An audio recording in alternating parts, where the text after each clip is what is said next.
At this stage, I also want to briefly talk about what are called fascial adhesions.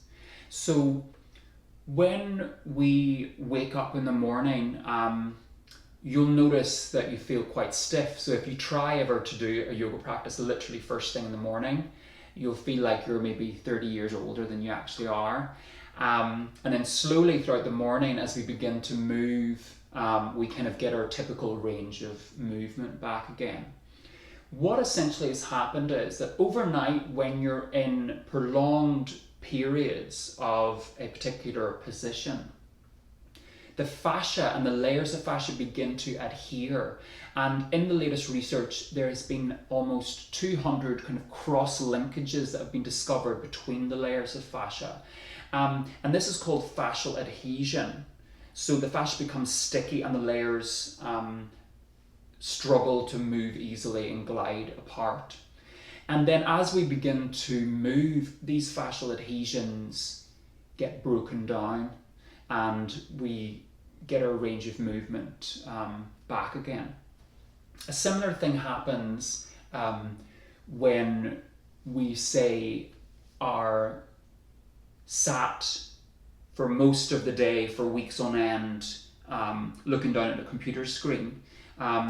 The fascia at the front of the body will slowly begin to adhere, and that becomes almost our permanent structure. And unless we do a lot of movements in the opposite direction, those fascial adhesions just become kind of part of our everyday experience. We'll touch back on this a little bit later when we look at stretching muscle and when we also look at tightness. Hopefully with this exploration of fascia and the structure of muscle, you understand earlier why I said, really we can just say that there's one muscle in the entire body.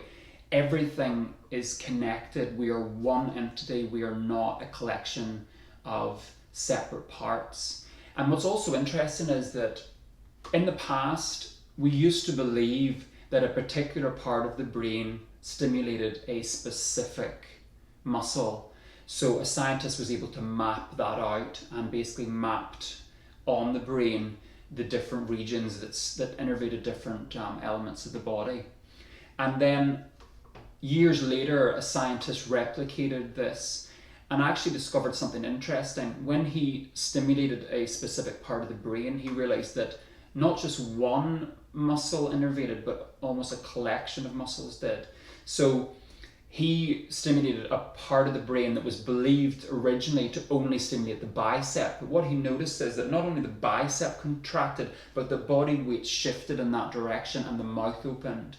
And he was puzzled for a while and then realized that is actually to do with eating or with bringing our hands to our mouths. So the nervous system doesn't recognize what we mean by a specific muscle. It's like, what on earth do you mean by the bicep? Yeah, but the nervous system is actually much more involved in overall kind of functional movement. The idea of the bicep has been created as a medical model, and it's created with a scalpel. So it's actually someone cutting away parts of the body to isolate one part and then imagining that it is in isolation, when in fact we've just discussed that the body is one entire entity.